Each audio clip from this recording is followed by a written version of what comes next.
हमारे सभी माननीय विधायकगण कर रहे हैं, उसको देखकर बिहार के अनेक जिलों में कई स्थानों पर जाकर इस तरह से किसानों ने जहां अच्छा काम किया है वहां जाने का अवसर मिला है। प्रोत्साहित हम लोग करते हैं उनको और इससे दूसरी जगह के लोग भी प्रेरित होते हैं। तो मैं देख रहा हूं कि धीरे धीरे इस तरह की खेती का चलन बढ़ रहा है और कई मामलों में राज्य सरकार ने भी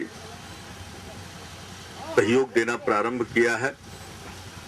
किसानों को उसके बारे में विस्तृत जानकारी भी दी जा रही है और एक रोड मैप हम लोगों ने बनाया था 2008 में, जो 2012 के 31 मार्च तक चला और उसका परिणाम है कि कई फसलों में पहले से ज्यादा उत्पादन हुआ, उत्पादकता बढ़ी, किसान प्रोत्साहित हुए।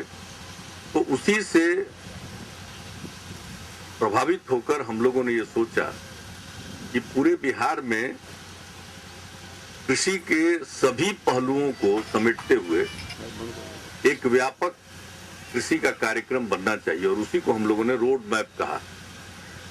रोड मैप है कि 5 साल में हम किस रास्ते से कहां पहुंचना चाहते हैं, उसी का एक उल्लेख है, उसी से संबंधित एक दस्तावेज है। कृषि कैबिनेट हम लोगों ने बनाया, अनेकों बैठकों में उस पर विचार मंथन किया। भारतीय कृषि अनुसंधान परिषद के जो महानिदेशक थे मंगला राय जी, उनको हम लोगों ने अपना सलाहकार नियुक्त किया और अनेक कृषि वैज्ञानिकों और किसानों से सलाह मशविरा करके एक प्रारूप तैयार हुआ, जिस पर फिर किसानों के समागम में हम लोगों ने विचार किया और तदुपरांत विधानसभा और विधान परिषद में भी चर्चा कराई गई और तब उसका अंतिम रूप स्वीकार किया गया। अब हमारे मंत्रिमंडल ने उसको स्वीकार कर लिया है, 5 साल की योजना।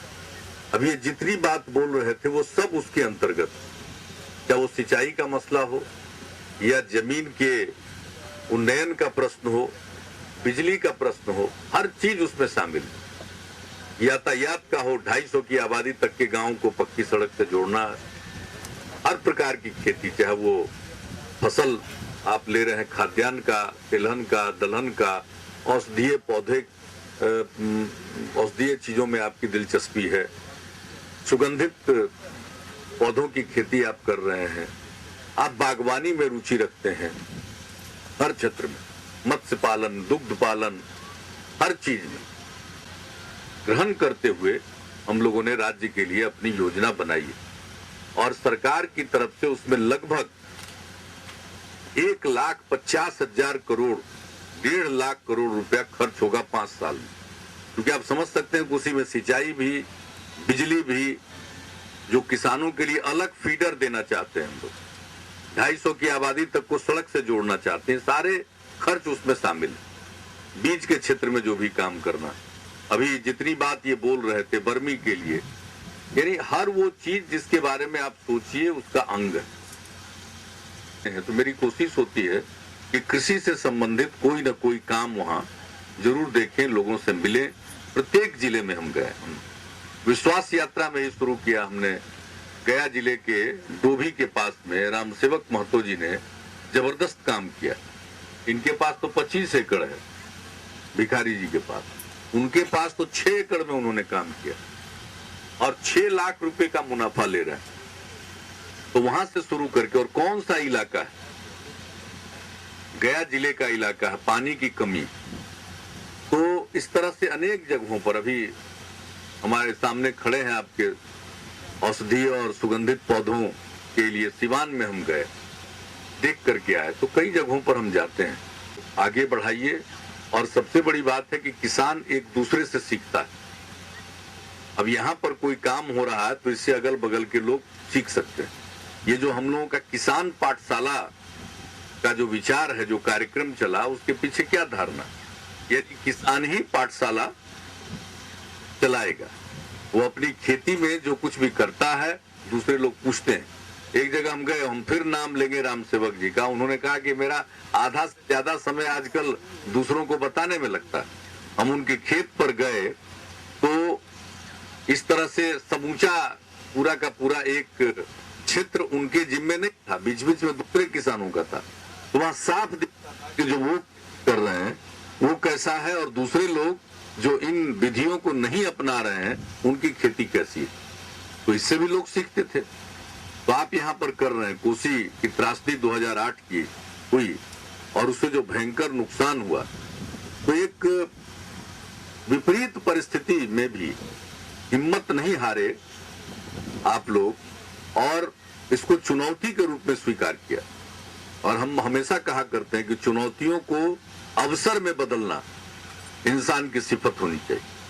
सबसे बड़ी बात है, हमारे सामने चुनौती है तो उसको हम अवसर में बदलेंगे। अगर बालू आ गया तो उसी हिसाब से हम सोचेंगे।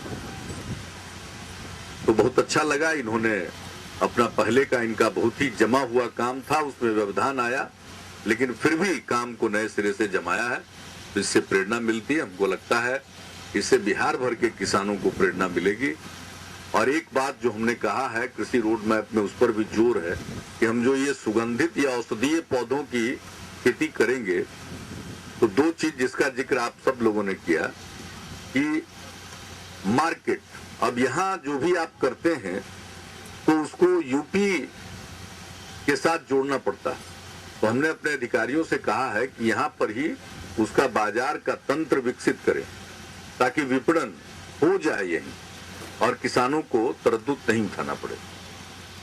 तो ये सारी बातें हैं। और ये तो इतना अच्छा चीज है, आजकल नीलगाय का बड़ा आफत है, खास करके दलहन की लोग खेती करते हैं तो बर्बाद कर देता है। तो हम एक बार गए पटना जिले के पालीगंज में, तो लोगों को देखा कि लेमन ग्रास की खेती कर रहे हैं। तो हमने पूछा कि लेमन ग्रास क्यों कर रहे हैं, तो कहा लेमन ग्रास इसलिए कर रहे हैं कि इससे फायदा भी हो रहा है और दूसरी बात है कि इसको नीलगाय तंग नहीं करती। यानी आप लोग घोड़परास करते हैं। आप लोगों ने कुछ बातें रखी है, हमारे दोनों मंत्री यही है, सिंचाई मंत्री और बिजली मंत्री, ये सब लोग गौर करेंगे और आपकी मदद हम कितना कर सकें। लेकिन असल मकसद तो है कि राज्य की योजनाओं के साथ जोड़कर जो कुछ भी संसाधन उपलब्ध है, अपने हुनर के बदौलत उन संसाधनों का सदुपयोग करके हम बेहतर आमदनी ले सकें। और हमारे कृषि रोड मैप का मुख्य मकसद है आमदनी बढ़ाना।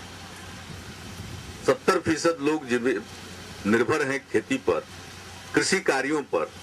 तो अगर उनकी आमदनी बढ़ गई तभी हमारा विकास हुआ। विकास का मतलब कुछ फैक्ट्री लगना नहीं होता है, विकास का मतलब कुछ सड़कों का बन जाना नहीं होता। विकास का मतलब होता है कि जो लोग हैं उनकी आमदनी कितनी बढ़ी। तो मुझको तो लगता है कि कृषि के कार्यों को बेहतर ढंग से संभालने के बाद और संभालने का अवसर देना और उनको मदद देना, ये करने से ही लोगों की आमदनी बढ़ेगी। तो हम गरीबी रेखा से भी ऊपर उठेंगे। नहीं है, खेत में जो काम कर रहा है, कृषि कार्यों में जो लगा हुआ है, वो सब किसान है, स्त्री पुरुष सब। तो जब हम आमदनी बढ़ने की बात करते हैं तो सभी किसान, जो राष्ट्रीय स्तर पर परिभाषा है उस हिसाब से, तो 70% लोगों की आमदनी बढ़ेगी। तो आप कल्पना करिए बिहार की आमदनी कितनी बढ़ेगी। आज बहुत लोग परेशान होते हैं कि बिहार का विकास दर बढ़ रहा है।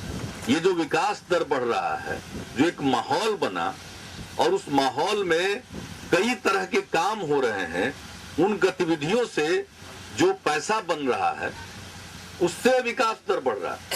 अभी कृषि का योगदान प्रारंभ हुआ है उसमें। आप सोच लीजिए कि अगर कृषि का योगदान उसमें जोड़ दिया जाएगा तो पता नहीं, लोगों का तो कलेजा और फटने लगेगा, परेशान होने लगेंगे कि पता नहीं इतना विकास दर कैसे हो गया। तो समझते नहीं है बुनियादी चीजें। और जब विकास दर बढ़ना मतलब क्या, राज्य का जो कुल आमदनी, सरकार का ही नहीं नागरिकों का भी कुल आमदनी जोड़ करके सकल घरेलू उत्पाद उसको कहते हैं, और उसी में जो बढ़ोतरी होती है उसी को कहते हैं विकास दर। तो अब जब खेती में इतना बड़ा काम होगा और 70% लोगों की आमदनी बढ़ेगी तो हमारे बिहार का सकल घरेलू उत्पाद कितना बढ़ेगा, तो विकास दर तो बढ़ेगा ही। ये जो विकास की योजनाओं के लिए कई प्रकार का काम हम जो चलाते हैं, चाहे वो समाज के विभिन्न तबकों के बीच में, चाहे एक उदाहरण लीजिए, लड़कियों के लिए साइकिल योजना शुरू हुई, या हम सड़क बनाते हैं या पुल बनाते हैं या सिंचाई का साधन इकट्ठा पैदा करते। तो ये सब के लिए जो धन चाहिए, विकास का धन, तो जो हमारी आमदनी